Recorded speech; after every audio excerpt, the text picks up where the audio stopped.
Praise the Lord, God bless you, hallelujah. हम खुदा उनको शुक्रगुजार हैं, एक बार और खुदा ने हमें मौका दिया ताकि हम परमेश्वर के कदमों पर उसके जीवित वचन के पास आ सकें, क्योंकि वचन ही हमें जीवन देता है। जैसे कि हम कलाम में यह सीखता है, आदि में इब्तिदा में कलाम था और कलाम खुदाबंद के साथ था और कलाम ही खुदा था। तो उस कलाम के पास आएगा तो हमें जीवन मिलेगा। जैसे कि हम यूहन्ना की इंजील में सुसमाचार में पढ़ते हैं, उनमें जीवन था, उस कलाम में जीवन था, उस जीवन जो मनुष्यों की ज्योति बनकर आया। हालेलुया। सो हमारे जीवन यीशु मसीह में छिपा हुआ है और यीशु मसीह जैसे हमारे अंदर छिपा हुआ है, हमारा जीवन भी यीशु मसीह में, उसके नाम को हम शुक्रगुजार है। इसलिए आज सुबह हम कुछ आयत पढ़ रहे थे, उसके अंदर एक वचन मेरे मन के अंदर ऐसे स्ट्राइक किया। मेरे ख्याल से कौन सी आयत था, वह लिखा हुआ, मैं रोज क्या करूंगा, मैं नित्य योशुआ की नहीं 24 योशुआ के पुस्तक, उसको पढ़ेंगे। हमने जो पिछले 4-5 दिन से जो सीख रहा था गलत फहमी, आज हम उसको कंक्लूड करेंगे। जो 5-6 बातों को हमने सीखा उसको एक साथ हम क्या करेंगे, थोड़ा इकट्ठे एक बार और मनन करके हम आज उसको कंक्लूड करेंगे। योशुआ वाली पुस्तक पढ़िएगा, योशुआ की पुस्तक से मैं नित्य योशुआ नहीं, आखिरी 24 अध्याय है ना, योशुआ की पुस्तक मिल गया।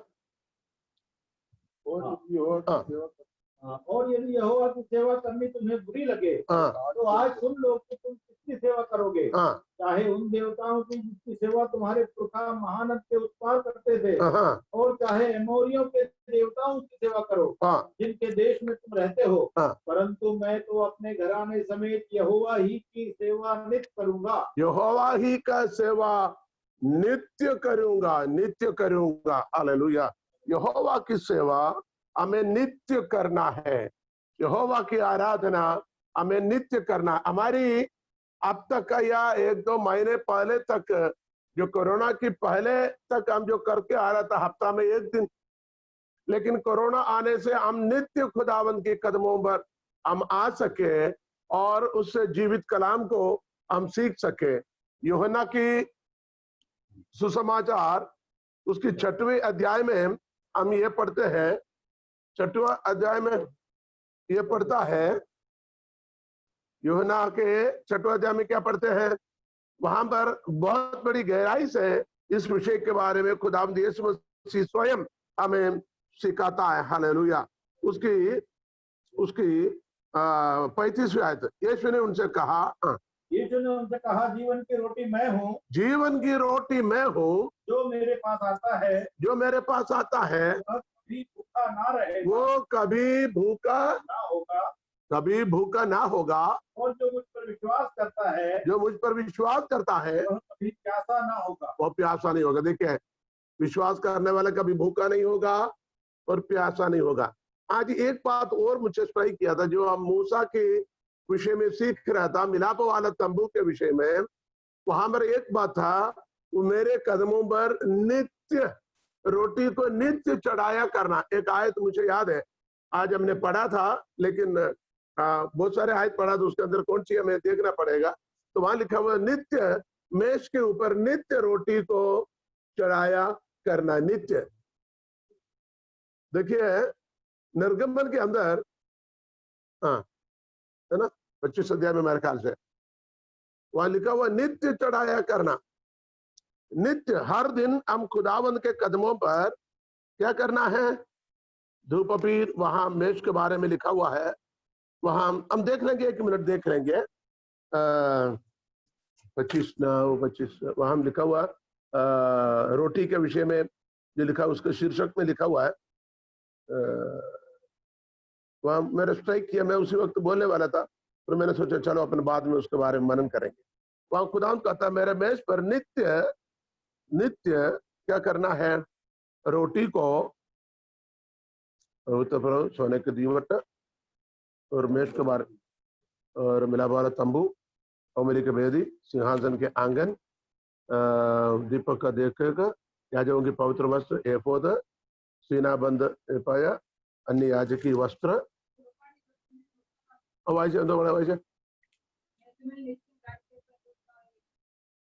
हाँ, वेरी गुड, थैंक यू डा। 25 का 30 याद, वेरी गुड, बिल्कुल सही है। पढ़िए। निर्गमन 25 का 30 आया था, सुबह हमने पढ़ा था। और मेज पर मेरे आगे भेंट की रोटियां नित्य रखा करना। हाँ, देखिए, ये पवित्र मेज के बारे में 23 अध्याय से पवित्र मेज के बारे में जब हम पढ़ रहा था, वहां पर लिखा हुआ है कि और मेज पर मेरे आगे भेंट की रोटियां नित्य रखा करना। इसके संदेश क्या है? यह प्रभु भोज के बारे में नहीं है। जो नए विश्वासियों के लिए, जो पुराना नियम की कहानी ज्यादा नहीं मालूम, इसलिए बता रहा हूं मैं, ध्यान से सुनिएगा। यहां पर मिलापों वाला तंबू के अंदर 3 भाग होता है, जैसे एक आंगन, पवित्र स्थान, आदि पवित्र स्थान। आंगन में बलि का वेदी होता है ना, और आंगन से पवित्र स्थान पर जो प्रवेश करता है, वहां एक बहुत बड़ी पीतल की बर्तन के अंदर पानी होता है, जहां वहां पर जाकर उसका हौज कहते हैं उर्दू में, वहां जाके शुद्धिकरण होता है। याजक लोग जानवर को बलि देने के बाद में पूरी खून की जो धब्बे को, दाग को वहीं जाके धोता है। वो बलिदान पाप की प्रायश्चित को दिखाता है, पानी में धोना बपतिस्मा को दिखाता, फिर पवित्र स्थान में दाखिल होता है। मंदिर की 3 भागों में एक अति पवित्र या परम पवित्र स्थान और पवित्र स्थान, और आंगन। आंगन के बाद मंदिर के अंदर प्रवेश होता है। तो मंदिर के अंदर प्रवेश होने से पहले इस बर्तन के अंदर का पानी से शुद्धिकरण की प्रोसेस होना जरूरी है। वो बपतिस्मा को दिखाते। इसका मतलब परमेश्वर के भवन में दाखिल होने से पहले क्या होना चाहिए? बपतिस्मा होना चाहिए। और पवित्र स्थान के अंदर 3 खास उपकरण हैं। एक दिन रात ज्योति देने वाला दीवट, दूसरा धूपदान जो हमेशा खुशबू फैलाने वाले धूपदान, और एक है मेज। उस मेज पर 12 रोटी रखता है, जिसके विषय में मैंने 1-2 दिन पहले भी जो वचन सीखा था उसमें मैंने पढ़ा था। उसके ऊपर रोटी रखता है। कितना रोटी? 12 रोटी। 12 रोटी किसको? 12 गोत्र को दिखाता। किसको दिखाता? 12 गोत्र को दिखाता। रूबेन से लेकर बेन्यामीन तक का इस्राएल के 12 कबीले के लोगों को एक एक रोटी लेके आना जरूरी था। कोई एक परिवार बना कर नहीं लाता। हर गोत्र के पुरानी लोग अपनी अपनी गोत्र के हिसाब से रोटी बनाकर लाना जरूरी था। उसका नियम अलग है, वहां पर लिखा हुआ। लेकिन आखिरी आयत में क्या पढ़ा दिया आपने? वहां ये पढ़ा, और मेज पर मेरे आगे भेंट की रोटियां नित्य रखा करना। हाँ, मेज में क्या रखना? भेंट की रोटियां नित्य रखा करना, डेली रखना है। मुझे देखिए, इधर मुझे एक संदेशा मिली है जो हम इन दिनों में वचन सीख रहे हैं, उसके साथ मिलाकर बात करता हूं। रोज हमें खुदावंद के कदमों पर भेंट करना है। हमें रोज खुदावंद की भेंट करना है। यहां पर रोटी खुदा की कलाम को दिखाता है। बखुरदान यानी धूपपीठ प्रार्थना को दिखाता है, आराधना को दिखाता, ध्यान से सुनिएगा। और दीवटे पवित्र आत्मा को दिखाता है। इस पर अभी हम मिलाप वाला तंबू की स्टडी में जाएंगे। हमारे पास उसकी चार्ट भी है, शायद उसको हम डाउनलोड करेंगे। चार्ट को डाउनलोड करके हम इसको दिखाएंगे बाद में। लेकिन अभी इस आयत के ऊपर आते हैं। 3 खास उपकरण में है पवित्र स्थान पर। क्या क्या है? एक दीवट जिसको मशाल कहते हैं, वो नित्य जलते रहना, दिन रात जलते रहना। वो पाखरू को दिखाता है, पवित्र आत्मा को दिखाता है।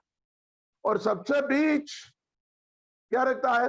धूप पीठ रखता है, खुरदान, वो आराधना को दिखाता है। उसके अंदर के खुशबू, लोबान आदि मसाले की उसके अंदर मसाला डालना पड़ता है। उस मसाले से बहुत खुशबू पूरे मंदिर के अंदर बहुत खुशबू फैलता है। इसलिए हम गीत में गाता है, इत्र के समान है तेरा नाम, खुशबू फैलाता है जहान में, इत्र के समान है तेरा नाम, खुशबू फैलाता है जहां में, तंगी मुसीबत और बदनामी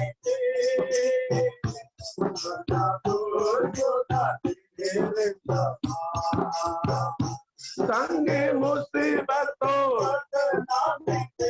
हालेलुया, हालेलुया, हम करो तेरी है प्रभु अपने जीवन भरे, जंगल के सफर में गाओ शुक्रगुजार, गाओ शुक्रगुजार, इसमें गाओ शुक्रगुजार। तो खुदावन का नाम इत्र से भी बड़ा महान खुशबू से भरा हुआ। तो भवन के अंदर हमेशा खुशबू फैलाना, ये दूसरा। तीसरा, मेज पर रोटी, रोटी परमेश्वर की वचन को दिखाता, जीवन की रोटी को दिखाता। अब इस आयत में क्या पढ़ा? नित्य, दैट मीन्स डेली। तो मेज पर क्या करना है? ब्रेड की रोटियां रखा करना। कौन रखना है? कौन रखना है? सोचे, बोले हमको रखना है। कहां पर रखना है?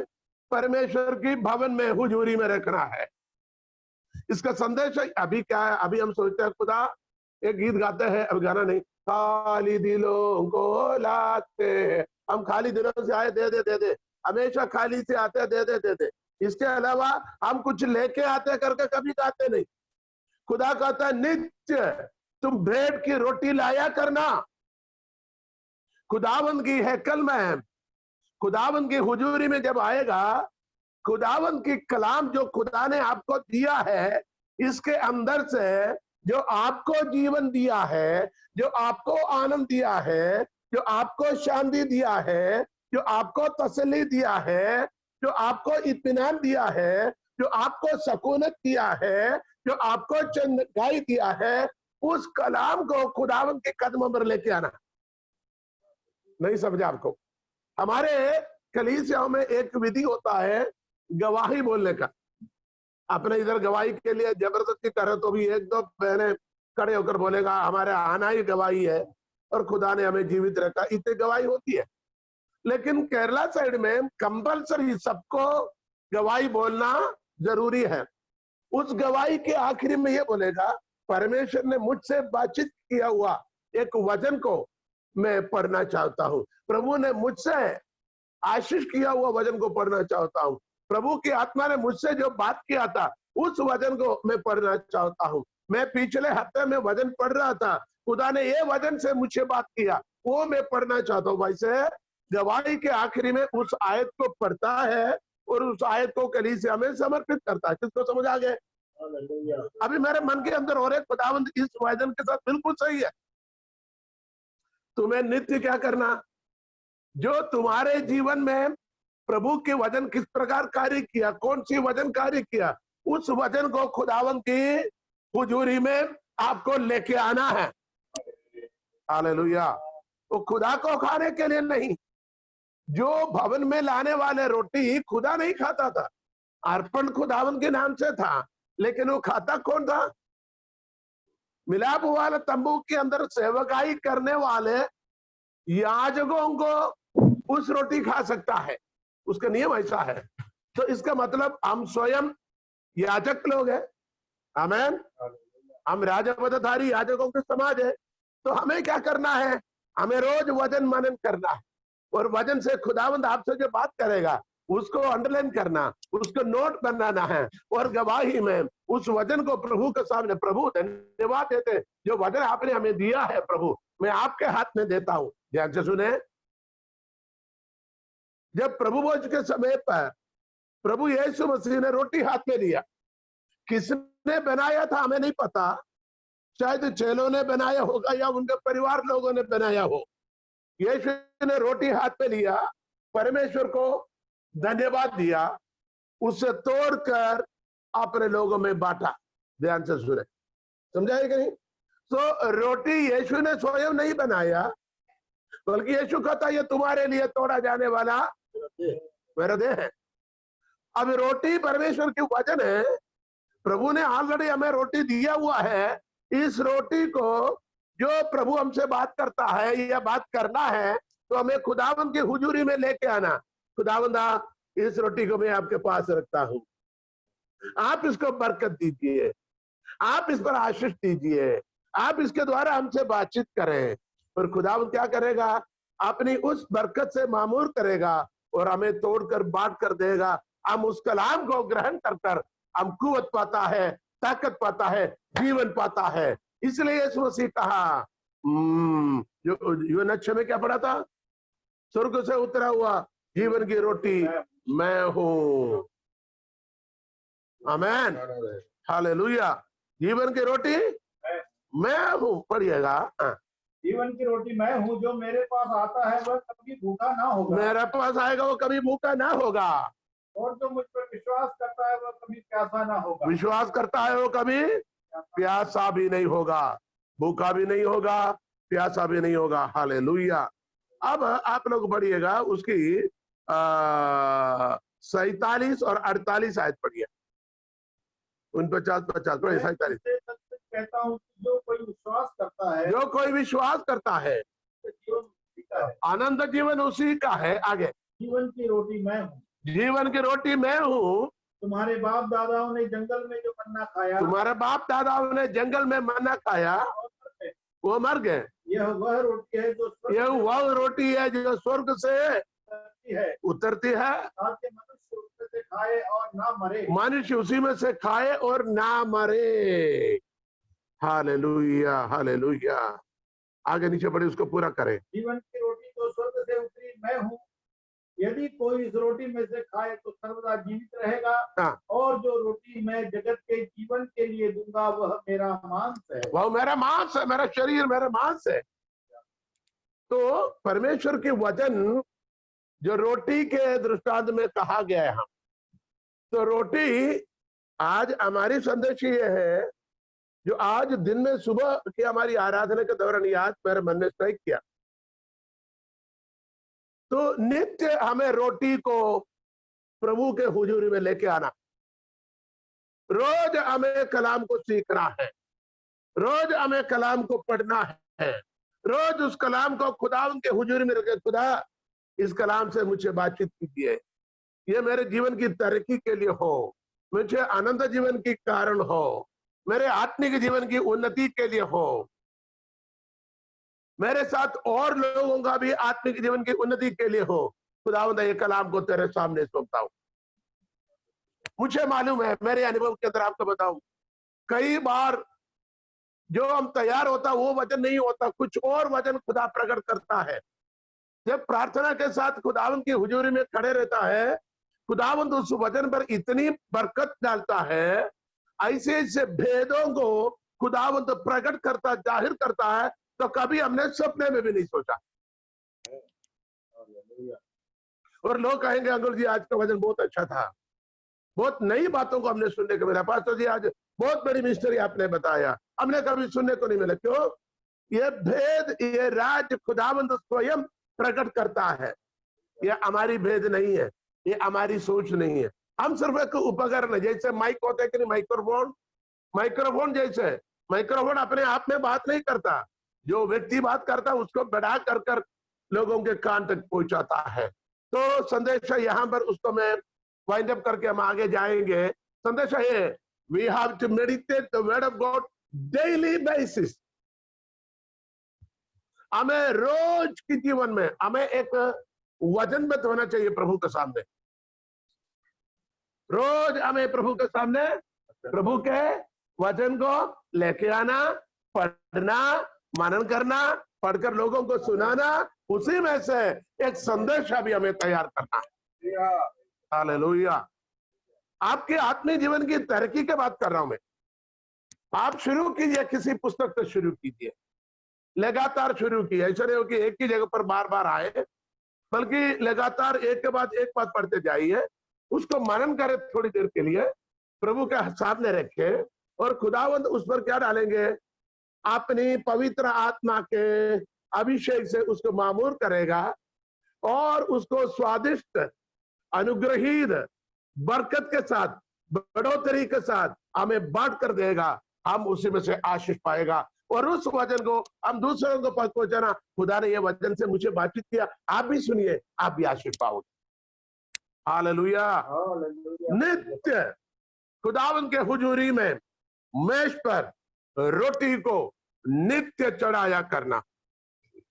पिछले 3 महीने से ज्यादा हुआ हम नित्य खुदावंद के कदमों पर रोटी को लेके आ रहे हैं। हालेलुया। बल्कि खुदावंद की रोटी है, रोटी खुदावंद की वजनी है और वो हमें बांट कर हमें देता है। हालेलुया। एक दिन में समाप्त होने वाला टॉपिक 5-5, 6-6 दिन लंबी होती जा रहे। खुदावंद को हम शुक्र करें। हालेलुया। ताली बजा के प्रभु की महिमा करें। हालेलुया। Praise the Lord. हमारे खुदावंद कितना हालेलुया मेहरबान है, जो मुझे और आपको बरकत देता अपने कलाम से। हालेलुया। आज हम उसी टॉपिक को आज फाइनल करेंगे, जो आत्मिक जीवन की गलतफहमियां। जैसे ये पिछले 4-5 दिन से आप सीखने से आपके मन के अंदर आइडिया हो गया। क्या आइडिया हो गया? क्या क्या सही है, क्या क्या गलत है। जो हर बात हम टीवी में सुनता है उस पर मुंडा हिलाकर हाँ में हाँ नहीं बोलना, बल्कि हमें उसको बाइबल के अंदर क्या चुना है, ये वचन ऐसा ही है या नहीं, इसकी व्याख्यान ऐसे ही है, इसकी इंटरप्रिटेशन सही है, इसकी भविष्यवाणी की जो बात कर रहे सही है। पहले आपको स्वयं जांचना, सीखना और प्रभु से प्रार्थना करना, प्रभु आप मुझे बताए ये वचन ऐसा ही है या नहीं। नहीं मालूम है तो प्रभु के अभिषक्तों से पूछिए और उनके बात को भी एकदम नहीं मानना। आपको क्या करना? कलाम के तो बोले हवाला दीजिए, आप उसके लिए आयत बताइए उसके मतलब क्या है, ताकि हम आयत के द्वारा सीख सको। बिना आयत के कोई बात को हमें ग्रहण करने की जरूरत नहीं। हालेलुया। Praise the Lord. तो हमने क्या क्या सीखा था, क्या क्या गलतफहमी था? हमारे बाहरी दिखावा नहीं होना चाहिए। बाहर से भले हमें दिखावा कुछ ना हो, बल्कि अंदर से होना चाहिए। एक आयत है, वो बड़े मैं घटूं, ही में इंक्रीज आई में डिक्रीज, है ना। खुदावन के कलाम में पौलुस कहता है वो बढ़े और मैं घटूं। जैसे कि आपको बताया, अपने बगीचे में पपीता होते हैं, आपने पपीता बहुत खाए, बहुत देखे। कुछ पपीता ऐसे होता है, कुछ पपीता ऐसे होता है, बहुत बड़ा होता है, बाहर से देखने के लिए बहुत बड़ा होता है, देखने में पीला लाल होता है। उसको काट कर देखो, उसके अंदर बीजा नहीं होता, एक भी नहीं होता, कभी 1-2 होता है। आजकल की लेटेस्ट आ रहे हैं उसमें नो मोर सीड्स, एक भी बीजा नहीं। लेकिन कुछ पपीता होता है, देखने में सूरत नहीं है, मोटापन नहीं है, उसका गाल मोटा नहीं है, पेट बड़ा नहीं है, लेकिन उसको काट कर देखो, काटना मुश्किल हो जाता। मुझे स्वयं अनुभव है, अब चाकू से काटे है वो कटेगा नहीं, बड़े मुश्किल से कटेगा। क्यों? वो उसके अंदर पूरी की पूरा बीज से भरा हुआ है। That fruit is filled with the full of seed. Outwardly nothing to see. बाहर से देखने के लिए कुछ भी नहीं, बट अंदर से क्या है? पूरे पूरे सीड है। और दूसरे को देखो, बाहर तो देखने में बहुत है, खट्टा खट्टा है, रसीला है, देखने में बढ़िया है, लेकिन एक भी बीजा नहीं है। सो संदेश क्या है? पढ़िए उस आयत को, पढ़िए, उसको डिस्प्ले करो। हालेलुया। परमेश्वर के वचन में पौलुस कहता है वो बढ़े और मैं घटूं, वो बढ़े मैं घटूं। कौन सी आयत है? हाँ, पढ़िए। अवश्य है कि वह बढ़े और मैं घटूं। हाँ, वो बढ़े और मैं घटूं, वो बढ़े और मैं घटूं। अवश्य है कि he must increase but I must decrease। ये हमारी आत्मिक तरक्की का पहला पाठ है। अभी हम क्या चाहते हैं? हम यीशु के बारे में सोचता नहीं, अंदरूनी मनुष्य के बारे में सोचता नहीं। बाहर से क्या चाहिए? हमें दौलत चाहिए, खाना चाहिए, कपड़ा चाहिए, घर चाहिए, पैसे चाहिए, नौकरी चाहिए, और हमारी आंखों में जो कुछ दिखता है हम ये वो चाहने करके बटोरने की कोशिश में है। लेकिन अंदरूनी मनुष्य के बारे में कभी सोचा है? अंदर एक मनुष्य बैठा है जो आत्मिक मनुष्य, जिसको हम प्रभु यीशु मसीह कहता है, वो अंदर बैठे बैठे है कराहते है। क्या बोलेगा? कराह में ग्राउंडिंग कराहता है, वो अंदर ही कराहता है, क्योंकि आत्मिक जीवन की तरक्की के बातों को हम ढूंढते नहीं। हमारे भौतिक जीवन की, शरीर की अभिलाषा, आंखों की अभिलाषा, जीविका के गमन के लिए सोचते हैं, करते हैं, भागते हैं, मेहनत करते हैं। इसलिए आज हम कला में क्या कहता है? ही मैं इंक्रीज, आई मैं डिक्रीज। वो बढ़ूं और मैं घटूं। कितनी अच्छी बात है। ये हमारे अंदर ये कंसेप्ट होना चाहिए। भले मैं कमजोर हो जाऊं, भले मैं बीमार हो जाऊं, लेकिन मेरे अंदरूनी मनुष्य कभी बीमार ना हो, मेरे अंदरूनी मनुष्य कमजोर ना हो। भले मैं 2 दिन के लिए खाना नहीं मिला, लेकिन मेरे आत्मिक जीवन की खुराक कभी खत्म ना हो। भले मुझे शरीर की चंगाई नहीं मिला, लेकिन मेरे आत्मा में शांति और आनंद बने रहे। हालेलुया, कितनी अच्छी बात है। इसी तरीके से हमें कलाम को सीखना है। हालेलुया, हमें बाहरी तौर से भले हम ना बढ़े, भले हम अमीर ना बने, भले हम दौलतमंद ना बने, भले हम करोड़पति ना बने, लेकिन अंदरूनी तौर से हमें क्या बनना है? हमें आत्मिक तौर से बढ़ना है, कलाम वचन में बढ़ना है, प्रार्थना में बढ़ना है, प्रेम में बढ़ना है, आदर सम्मान भक्ति में बढ़ना है, दूसरों को आदर करना, इज्जत करना, उसी में हमें बढ़ना है। इसी प्रकार प्रतिदिन हमारी अंदरूनी मनुष्य के तरक्की के लिए हमें समर्पण करना जरूरी है। हालेलुया, बोलो प्रभु यीशु मसीह के। हालेलुया। दूसरा, भले हमारे बारे में बुराई करे, लेकिन हमारे अंदर ही तौर से क्या होना चाहिए? उनके भलाई के बारे में सोचना। इसलिए कहते बुराई के बदले बुराई मत करना, बुराई के बदले भलाई करना। तुम्हारे दुश्मन को भूख लगे तो खाना खिलाना, तुम्हारे पड़ोसी को अपने जैसे प्रेम रखना। कोई तरह एक गाल पर मारे, दूसरा भी दिखाना। 1 मील लेके जाएगा तो 2 मील चले जाना। Hallelujah, praise the Lord, praise the Lord, hallelujah. खुदा उनके नाम की शुक्र हो। तो पहली बात हम क्या सीख रहे था? हमारे बाहरी दिखावा नहीं, बल्कि अंदरूनी जीवन की तरक्की, उन्नति होना चाहिए। Hallelujah, number 1। नंबर 2 क्या था? आर्मर विथआउट अनॉइंटिंग, हथियार है लेकिन अभिषेक नहीं। हमारे पास ज्यादा हथियार ना हो, लेकिन जो भी हो उसी में परमेश्वर की अभिषेक होना चाहिए। दुनिया की हथियार, तलवार आपके पास ना हो, लेकिन हमें क्या होना चाहिए? हमें होना चाहिए, हालेलुया, हालेलुया, हालेलुया, क्या होना चाहिए? हमारे ऊपर अभिषेक होना चाहिए। कौन सा अभिषेक? पवित्र आत्मा की अभिषेक। ज्यादा लंबी चौड़ी दुआ करना नहीं आता। ध्यान से सुनिए, आप नहीं जानते ज्यादा देर प्रार्थना करने के लिए, ज्यादा वोकैबुलरी नहीं मालूम, ज्यादा देर प्रार्थना करना नहीं आता, लेकिन थोड़ी सी प्रार्थना हो, व्यवस्था के मुताबिक करो, उसी में अभिषेक उतराए, उस प्रार्थना में परमेश्वर की अभिषेक उतराए। लंबी चौड़े प्रचार करना आपको नहीं आता, छोटी सी वचन है, लेकिन उसी पर परमेश्वर की अभिषेक उतराए। हालेलुया। ज्यादा गीत गाना, ज्यादा आवाज में खूबसूरत गीत गाने को, आराधना करने को आपको नहीं आता होगा, लेकिन छोटी सी गीत हो, छोटी सी समय हो, उसके ऊपर परमेश्वर की पवित्र आत्मा की अभिषेक उतराए। अनॉइंटिंग, काय की अनॉइंटिंग? तेल का नहीं, पवित्र आत्मा की अभिषेक। हथियार पर क्या होना चाहिए?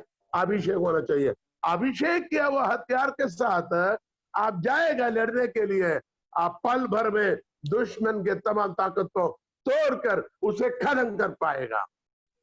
आपको मालूम है ये लकड़ी काटने वाले लोग, हमें पता है, आपको पता होगा, लकड़ी काटने वाले लोग क्या करेंगे, वो लकड़ी के पास आने के बाद अपने उस कुल्हाड़े को बार बार किसी पत्थर में रगड़ता है, बार बार रगड़ता है, बार बार रगड़कर बार बार उसको धार को चेक करता है, दोनों तरफ से देखता है, दोनों तरफ से देखता है, उंगली फेर के देखता है, फिर रगड़ेगा, फिर रगड़ेगा। क्यों? ताकि उसको ज्यादा मार न मारना पड़े, लकड़ी पर ज्यादा वार करने की जरूरत नहीं। जो अपने हथियार को धारदार ना बनाते, वो सुबह से शाम तक मारता रहेगा, मारता रहेगा, मारता रहेगा, जल्दी उस वृक्ष को काट कर गिरा नहीं पाएगा। आपको समझ आए होंगे। मैं बताता हूं, किसी विषय के लिए समझ लीजिए, किसी अंधकार की ताकत को, किसी बद्रू को भगाने के लिए, उस पर जय पाने के लिए आप दुआ करते हैं, ठीक है ना। आपके हथियार यदि अभिषेक किया हुआ है, यदि वो धारदार है, उसी में तेल से मसा किया हुआ है, तो ज्यादा देर आप शैतान के साथ लड़ने की जरूरत नहीं। एक ही शब्द में, एक ही प्रार्थना में, एक ही अधिकार के शब्द पर अंधकार की ताकत स्वयं निकल जाएगा, क्योंकि हथियार पर अभिषेक है। और दूसरा जगह पर जिस हथियार में अभिषेक नहीं है, सुबह से शाम तक डांटेगा, यीशु के नाम से मैं कहता है निकल जा, मैं तुझे डांटता हूं, मैं तुझे बांधता हूं, मैं तुझे वो करूंगा, मैं तुझे भगा दूंगा।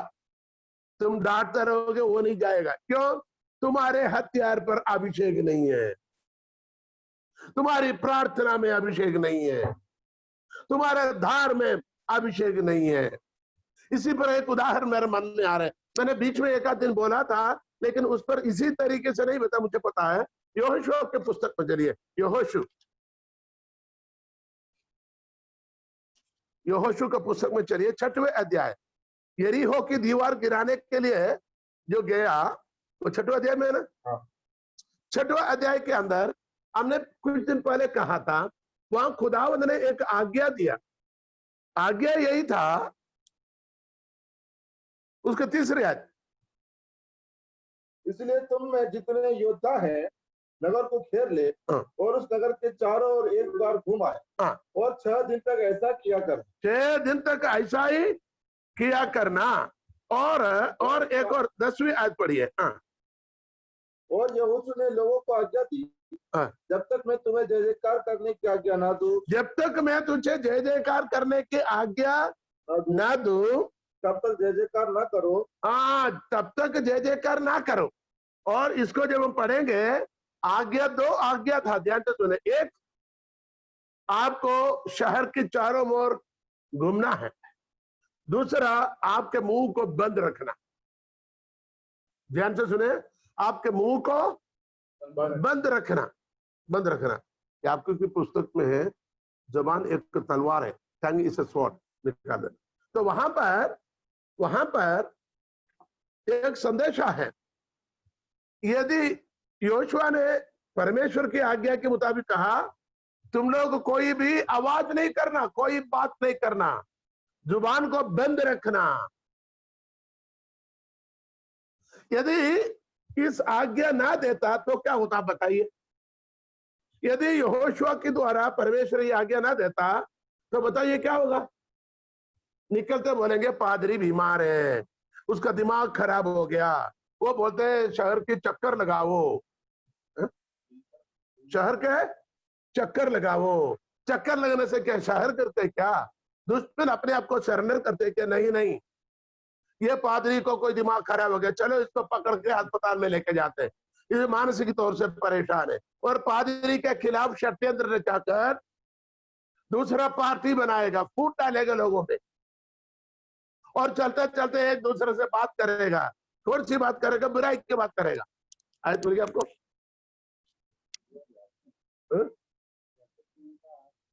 पढ़ो ना। पर जीव को मनुष्यों में से कोई वश में नहीं कर सकता। वह एक ऐसी बला है जो कभी रुकती ही नहीं। वह प्राण नाशक विष से भरी हुई है। देखो जीव के बारे में रेफरेंस बताओ।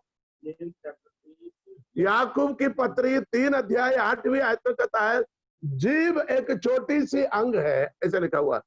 जीव एक छोटी सी अंग है, लेकिन वो क्या करता है, वो बड़ी जंगल को भी जला देता है ना। छोटी सी आग जैसा जीव। आपको मालूम है बहुत सारे लड़ाई झगड़ा किस बात पर होता है, सासू और बहू के बीच में, जरानी जेठानी के बीच में, अड़ोसी पड़ोसी के बीच में।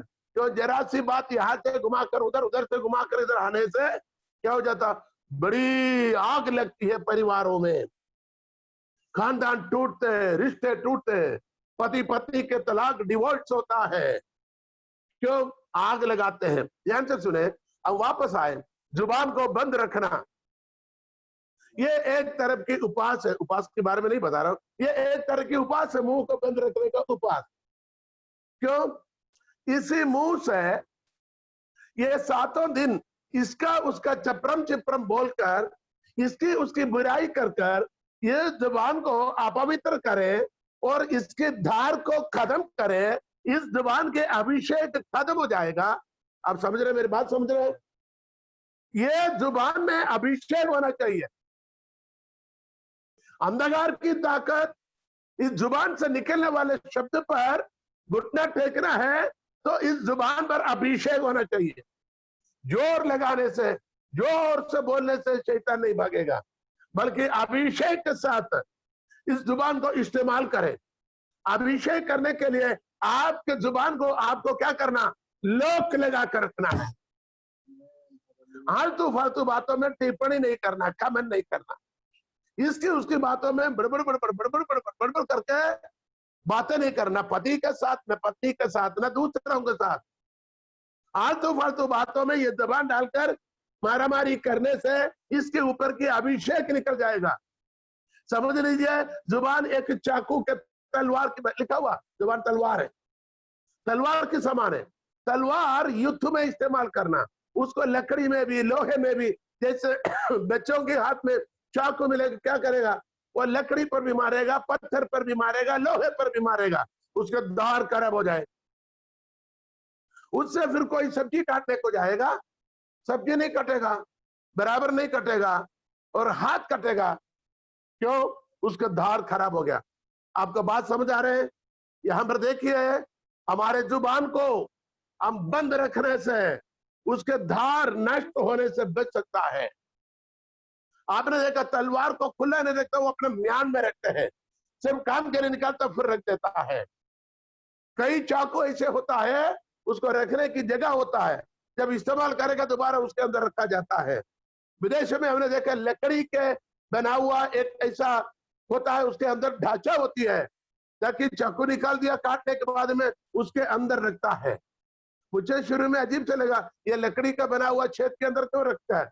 क्योंकि उसका धार बराबर सुरक्षित रहता है। हम कहीं कहीं छोड़ देते हैं। यहां पर खुदा ने कहा, 6 दिन तुम जब इसकी चक्कर लगाएगा, तुम्हारी जुबान बंद रखना। 7वां दिन 6 बार और घूमेगा, तुम्हारी जुबान बंद रखेगा। इसका मतलब 6 और 6, 12 बार जब इस शहर के चक्कर लगाया, वो 12 बार भी, अर्थात 7वें दिन की ये 12 परिक्रमा जब तक पूरा नहीं हुआ, तब तक उनके मुंह को बंद रखा, ताकि उसके मुंह की ताकत, अभिषेक खत्म होने नहीं दिया। अपने हथियार को मजबूत बनाए रखा, अभिषेक के साथ रखा। 7वें दिन की 7वें मर्तबा जब वो चक्कर लगाया, तब खुदा ने कहा, तुम क्या करो, चिल्ला उठाओ, जय जयकार करो। तुमने अपना हथियार को खोला युद्ध करने का। ये जय जयकार क्या है? यरीहो की दीवार की, यरीहो की शहर के खिलाफ युद्ध लड़ने का हथियार है। यरीहो की दीवार शैतान की गढ़ को दिखाता है। उस पर जय पाने के लिए कोई हथियार लेकर नहीं गया, फिर कौन सा हथियार को लेकर गए? जय जयकार की हथियार। किसकी जय जयकार? राजा अधिराजा की जय जयकार, सेनाओं की यहोवा की जय जयकार। हालेलुया, बोलो प्रेज़ द लॉर्ड। जब उसने जय जयकार किया, मालूम है, पूरी 60 फीट ऊंची और 30 फीट से ज्यादा चौड़ी एक दिन की रास्ते जो इतनी लंबी उस शहर की दीवार पूरी की पूरी ढह गया। आमीन। वहां टॉर्पेडो नहीं लगाया, वहां क्या बोलेंगे बारूद नहीं लगाया, वहीं बम नहीं लगाया, वहां मिसाइल के द्वारा अटैक नहीं किया। इन तमाम बम, मिसाइल, टॉर्पेडो से भी मजबूत और सामर्थ्य शक्तिशाली है परमेश्वर के नाम की महिमा करना है। हालेलुया।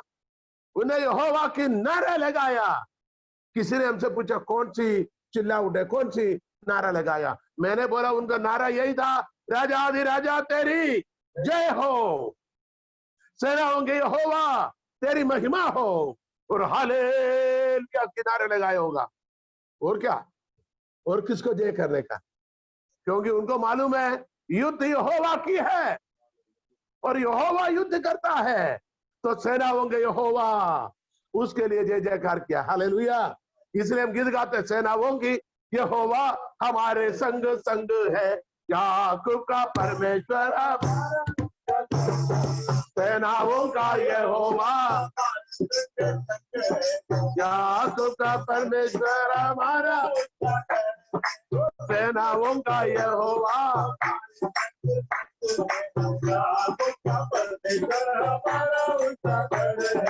जिसने आकाश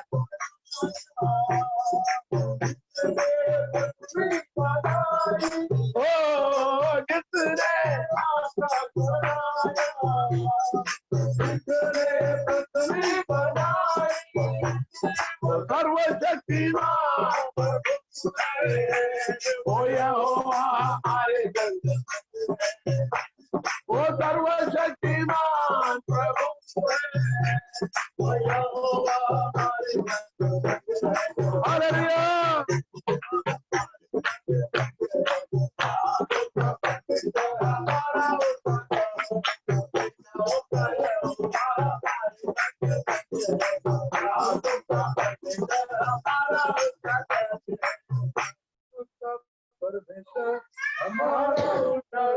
और हम गाते राजाधिराज तेरी जय जयकार, जय जयकार, यीशु महाराज तेरी जय जयकार, जय जयकार, बोलो राजाधिराज तेरी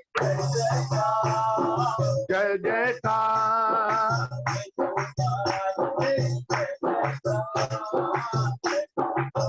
तो ऐसे जय जयकार की नारा लगाया और उसी नारे के सामने, उस आवाज के सामने यरीहो की दीवार ढह गया। Hallelujah, hallelujah. कोई भी हथियार इस्तेमाल नहीं किया, एक ही हथियार। हथियार में क्या थे? बोलिए, हथियार में क्या थे? वचन कहता है जुबान एक कमजोर हिस्सा है। आपको भी पत्र लिखा हुआ है, जुबान हमारे एक वीक इंस्ट्रूमेंट है, एक कमजोर। इसलिए उनको 32 फौजियों को लगा कर रखा है। जुबान बहुत कमजोर है, ज्यादा ताकतवर नहीं है, इसलिए उसकी सुरक्षा के लिए, उसके ऊपर लगाम लगाने के लिए 32 चौकीदारों को, पहरेदारों को लगा कर रखा है। लेकिन उसी पर जब अभिषेक हो, उस अभिषेक के सामने हर एक अंधकार की ताकत घुटना टेकेगा। हालेलुया। हमारी टॉपिक हथियार में अभिषेक होना चाहिए। हथियार को बड़प्पन मत देखना, भले आपके पास पत्थर हो, भले गधे की जबड़े की हड्डी हो, जब भले जंगल से निकाला हुआ सूखी लकड़ी हो, लेकिन अभिषेक हो बड़े बड़े सामर्थ्य कार्य कर पाएगा। Hallelujah, hallelujah. तीसरी बात हमने क्या सीखा था? Fasting without separation. हमारे उपवास में क्या होना चाहिए? सेपरेशन होना चाहिए, पवित्रताई होना चाहिए, अलगाव होना चाहिए, अलग रहकर, अलग रहने का, अपने आप को पवित्र रखने का स्वभाव पवित्रताई। अलगाव का मतलब यहाँ पवित्रताई है। हमारे उपवास पवित्रताई के साथ करें। हालेलुया। व्रत लेकर करें, व्रत लेकर। हमें मालूम है भारत संस्कृति में हमारे भाई लोग का तो व्रत है, उनका व्रत है, उपवास है। तो पवित्रताई के साथ व्रतस्थ होकर, नाजिर का व्रत, बाइबल भाषा में व्रत लिखा हुआ, नाजिर की यानी न्यारा करने की मन्नत जो व्रत होता है। व्रत का मतलब क्या है? पवित्र रहना, बाकी तमाम चीजों से अपने आप को अलग रखना है। चौथी बात हमने क्या सीखा था, हमारी प्रार्थना में सबसे पहले क्या होना चाहिए, पश्चाताप होना चाहिए। बिना पश्चाताप के प्रार्थना में खुदावंद ग्रहण नहीं करता। खुदावंद ऐसे प्रार्थनाओं को ग्रहण करता है जिसमें पश्चाताप हो, मन फिराव हो। तो हमें यही प्रार्थना, हमें कोशिश करना हमारी प्रार्थनाओं में पश्चाताप की स्वभाव आए, पश्चाताप आए, ताकि हमारा जीवन अनुग्रहित हो जाए। हालेलुया। रिपेंटेंस, जिसे मैंने कल कहा था, प्रार्थना की शुरुआत में क्या होना चाहिए, शुक्रगुजारी, धन्यवाद देने के बाद अपने आप को समर्पण करना, अपने गलतियों को एहसान होना चाहिए, हमें पश्चाताप करना है, खुदा के सामने माफी मांगना है। We have to confess our sins before the Lord and ask for forgiveness before the Lord. Then the Lord will hear your prayer. The Lord will see your cry and He will forgive your sins. Hallelujah. तीसरी बात में, hallelujah, जब forgiveness होता, जब आपके नाम को माफ करेगा, प्रभु आपके ऊपर दया करे, रहमत। हालेलुया। उर्दू में कहते हैं रहमत नादिया होगा, यानी रहमत, खुदावंद हमारे ऊपर रहम बख्शेगा। हालेलुया। रूह की मामूरी हमारे ऊपर उतर आएगा, हथियार को मजबूत करेगा, धारदार करेगा, तेल लगाए हुए अभिषेक किए हुए हथियार पर न कीड़ा आएगा, न जंग लगेगा, क्योंकि उसमें तेल लगाकर अभिषेक करके रखा हुआ है। उसका धार नष्ट नहीं होगा, वो सुरक्षित होगा। हालेलुया। हमारे हथियार को धारदार बनाए ताकि खुदावंद के लिए हमें, हालेलुया, बने रहे, लड़ सकते हैं। उसकी आखिरी बात आज के दिन में हमने सीखा था, जो लोग दिन में नहीं थे उनके लिए थोड़ा सा बात करना चाहूंगा। हमें बिना व्यवस्था के आराधना परमेश्वर को पसंद नहीं है। So we need the law. We have to worship the Lord with the law and the command. परमेश्वर की आराधना व्यवस्था के नियम के आधार में करना है, व्यवस्था के अधीन करना है। अपनी मर्जी पर किया तो किया है, ऐसे नहीं होना चाहिए। जैसे कहानी हमने बचपन में सुना था, 2-3 भाई लोग जो शिकार करने रोज जाते थे, वो जंगल में चले गए, रात को शिकार करने जाते हैं, रात को शिकार छिप कर शिकार करते हैं और सुबह सुबह शिकार के जानवरों को लेके आते हैं, वो आपस में बांट कर बेचते हैं, खाते हैं। ऐसे करता था। एक बार 2 भाई लोग शिकार के लेके रात भर वो लोगों ने ढूंढा, कोई प्राणी नहीं मिला। तो वो आपस में ये कहने लगे, काम करे, अपन 2-4 तीर मार देते। उस टाइम पर तीर से शिकार होता था। 2-4 तीर मार देते और अपन चले जाते, दिन निकलने वाला है, हो सकता है कभी कोई जानवर आएगा तो लग जाएगा। देखिए कैसे बोला, जानवर एक भी आया नहीं तीर मारने के लिए। चलो जाते जाते 2-4 तीर अपन आड़े तेड़े छोड़ देते, 2-4 तीर छोड़ देते, हो सके तो कभी कोई जानवर आएगा तो लग जाएगा। कितनी बेवकूफी की बात है। हम भी कभी कभी ऐसे तीर छोड़ देते हैं, ऐसे तीर मार देते हैं। हमारी आराधना भी ऐसे होता है, कभी कभी तीर मारने के। शिकार के जानवर नहीं है, लक्ष्य नहीं है, मकसद नहीं है, कोई पर्पस नहीं, विदाउट पर्पस। मालूम नहीं आराधना काहे के लिए, पता नहीं, सभी कर रहे, हम भी कर रहे। आपको क्या मिलना मालूम नहीं, किसके लिए कर रहे मालूम नहीं, कैसे करना हो वैसे ही करना। खुदावंद के कलाम कहता है, आपको व्यवस्था के अधीन होकर नियम के आधार पर परमेश्वर जैसे चाहा वैसे हमें आराधना करना। सुबह की आराधना में उसके हम बड़े सविस्तार सीखा है, जैसे और अन्य जाति के लोग जिस तरीके से अपने अपने भगवान को प्रसन्न करने के लिए जो जो व्रत लेकर, जो जो रंगीन साड़ियां पहनकर, जो जो फूल लेकर, जो जो उनको प्रसाद की चढ़ावा होती है, उनकी पसंद के हिसाब से लेकर जाती है। हमें हमारे परमेश्वर की पसंदीदा चढ़ावा को जानना है और उस चढ़ावा को लेकर जाना है और उसी को जैसे वो चाहता है वैसे हमें चढ़ाना है और वैसे आराधना को परमेश्वर प्रसन्न होता है। हमारा परमेश्वर की कौन सी चीज पसंद है? या कुकड़ा पसंद है या बुकड़ा पसंद है? बचड़ा पसंद है या पैसा पसंद है? खाना पसंद है या मिठाई पसंद है? केला पसंद है या फूल पसंद है? हमारा परमेश्वर के कोई चीज पसंद नहीं। हमारा परमेश्वर को आप पसंद है। आपके शरीरों को जीवित, पवित्र, और परमेश्वर का भावता हुआ बलिदान होकर चढ़ाना, यही तुम्हारा आत्मिक सेवा है। आत्मिक सेवा ये है। रोमियो की पत्री 12 अध्याय 2 आयत। Hallelujah, hallelujah, hallelujah. तो आज रात को परमेश्वर के वचन सुनने वाले परमेश्वर के बेटे बेटियों, हमें इन बातों को हमारे जीवन में ध्यान रखना है। कौन सा? बाहरी दिखावट नहीं होना, अभिषेक के बगैर आप हथियार को इस्तेमाल नहीं करना, यानी आपकी हथियार पर अभिषेक होना चाहिए, आपकी सेवकाई पर अभिषेक होना, आपकी प्रार्थना में अभिषेक होना, आपके वचन में अभिषेक होना है। हालेलुया। और आपके उपवास पवित्रताई के साथ उपवास होना चाहिए, दिखावा के लिए नहीं होना चाहिए। मुंह में पानी आ जाता है उपवास तोड़कर, और उपवास में बैठे और लोगों की बुराई करना, उपवास में बैठकर गलत काम करना, ऐसे उपवास प्रभु को पसंद नहीं है। वो अनुग्रह नहीं बल्कि श्राप के कारण बन पाएगा। प्रार्थना के पहले क्या होना चाहिए? पश्चाताप होना चाहिए। बिना पश्चाताप के प्रार्थना खुदाबंद ग्रहण का नहीं करता, ग्रहण योग्य नहीं है। Hallelujah, hallelujah. परमेश्वर को हम धन्यवाद देते। Hallelujah, hallelujah, hallelujah. वचन में यूहन्ना के सुसमाचार में लिखा हुआ है, वो पापियों की प्रार्थना नहीं सुनता, बल्कि धर्मी रहकर, रोज धर्मी रहकर, ऐसे हाथ लिखा हुआ है, रोज धर्मी रहकर, कभी धर्मी नहीं, रोज धार्मिकता पर बने रहने वाले की प्रार्थना परमेश्वर सुनता है। हालेलुया। वो पापियों की प्रार्थना नहीं सुनता है। हालेलुया। पापियों की प्रार्थना हमारा परमेश्वर नहीं सुनता, बल्कि धर्मी रहकर, हालेलुया, धर्मी रहकर प्रार्थना करता है, उसकी प्रार्थना वो सुनता है।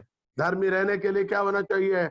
हम अपनी गलतियों को खुदा के सामने समर्पण करना जरूरी है, हमारे गलतियों को प्रभु के सामने। और ये 9:31 आयत, 9 अध्याय 31 आयत, यूहन्ना 9:31, जॉन चैप्टर 9 वर्स 31। हम जानते हैं कि परमेश्वर पापियों की नहीं सुनता। हम जानते हैं परमेश्वर पापियों की प्रार्थना नहीं, ऐसा है, पापियों की प्रार्थना नहीं सुनता, परंतु यदि कोई परमेश्वर का भक्त हो और उसकी इच्छा पर चलता है तो वह सुनता है। उसको इंग्लिश में कहता है, कैसे लिखा हुआ है?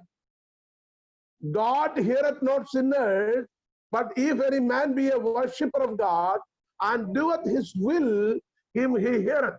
इधर प्रभु की आराधना करना और उसके हित को पूरे करने वाले की प्रार्थना सुनता, ऐसे लिखा हुआ। दूसरे परिभाषा में कहता है, परमेश्वर पापियों की प्रार्थना नहीं सुनता, बल्कि रोज धर्मी रहकर उससे प्रार्थना करता है, उसकी प्रार्थना सुनती है। उस आयत को आप अंडरलाइन करें और सीख ले। हालेलुया। क्या लिखा था? वो पापियों की प्रार्थना नहीं सुनता। फिर जो पापी का पाप की पश्चाताप होता है, उसको पापों को माफ किया जाता है, उसी की प्रार्थना सुनता है। माफ किया और खुदावंद उसे क्या बनाता है? धर्मी ठहराता, भक्त ठहराता है। और वो अपने भक्ति पर, धार्मिकता पर बने रहकर प्रार्थना करे तो उसी की दुआ सुनती है। हालेलुया। कितने को समझ आ गया? हमारे जीवन में जो जो निकालना निकाले, जोड़ना तो जोड़ दीजिए।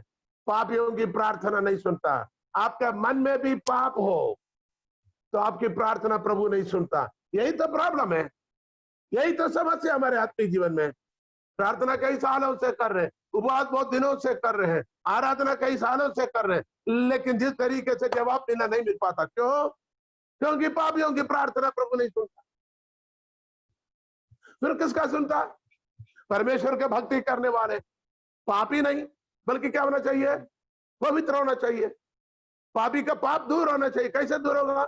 जब वो पछताएगा, जब मन फिराएगा, उसका पाप दूर हो गया, प्रभु उसको पवित्र बनाएगा, धर्मी ठहराएगा, फिर वो प्रभु की भक्ति करेगा, फिर वो प्रार्थना करेगा, प्रभु उसका प्रार्थना को सुनता है।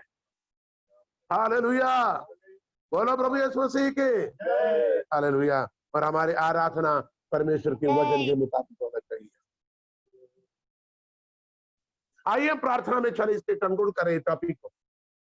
इन कम से कम 5 बात को आपका मन में बना रखे। क्या है? हमारे जीवन में बाहरी दिखावा नहीं हो, बल्कि अंदरूनी आत्मिक तरक्की होना चाहिए। नंबर 2, हमारे पास हथियार छोटा है और थोड़ा है, लेकिन उसी में अभिषेक होना जरूरी है। तीसरा, हम उपवास लंबी चौड़े कई दिनों को भले ना किया हो, थोड़े दिन का करो, लेकिन पवित्रताई के साथ करो। चौथी बात, अब प्रार्थना लंबे चौड़े ना करते हो, थोड़ा सा प्रार्थना, छोटी प्रार्थना करो, लेकिन उससे पहले पछतावा होना चाहिए। पांचवी बात, आप आराधना लंबे चौड़े आराधना भले आपको करने नहीं आता, लेकिन जो भी आराधना करे परमेश्वर की वचन की व्यवस्था के अनुसार करे। ऐसे आराधना प्रभु पसंद होता है। ऐसे व्यक्ति रोज आत्मिक जीवन में तरक्की उन्नति पाता है और उन पर खुदावंत की साया बने रहता है, उन पर खुदावंत की मसा बना रहता है और उनके लिए खुदावंत कहता है, देख मैं तेरे आगे आगे चलकर उन टेढ़ी मेढ़ी राहों को, रास्तों को सीधा करूंगा, ऊंचे ऊंचे पहाड़ों को चौरस बनाऊंगा और पीतल के किवाड़ों को टुकड़ा करूंगा, लोहे के बेड़ियों को काट कर टुकड़े करेंगे और अंधकार में छिपे हुए गुप्त दौलत को मैं तुझे देखूंगा। ना किसी कानों ने सुनी, ना किसी आंखों ने देखी, ना किसी के मन में ख्याल में आया है। और परमेश्वर से मोहब्बत रखने वालों के लिए खुदावंद सब कुछ भलाई के लिए उत्पन्न करता है। हालेलुया, बोलो खुदावंद यीशु मसीह की। आइए हम प्रार्थना करें कि क्या आप इस 5 बातों को अपने जीवन में प्रैक्टिकल में लाएंगे आज से। भले हम पहले इसके बारे में मालूम नहीं था, आज से हम ये कोशिश करें। क्या होना चाहिए? बाहरी दिखावा नहीं, बल्कि अंदरूनी तरक्की हो। हमारे हथियार पर परमेश्वर के अभिषेक हो। हमारे उपवास किसके साथ हो? पवित्रताई के साथ हो। हमारी प्रार्थना आत्मसमर्पण पश्चाताप के साथ हो और हमारी आराधना परमेश्वर की इच्छा के मुताबिक हो, व्यवस्था के मुताबिक। पिता परमेश्वर, हम धन्यवाद देते इस संदेशा के लिए। कुछ दिनों से हम सीख रहे था, आज हम उसको समाप्त करते। परमेश्वर खुदावंदा, तेरे वचन पर चलने के लिए हमें अवसर दीजिए। तेरे वचन के आधार पर हम हमारी आत्मिक जीवन में आगे बढ़ पाए। हमें सहायता कीजिए, मदद कीजिए। पाखरू के मामूरी से, अगुवाई से हमें चलाए। हमारी प्रार्थना सुना जाने के लिए धन्यवाद मांगते खुदावंद यीशु मसीह के नाम से।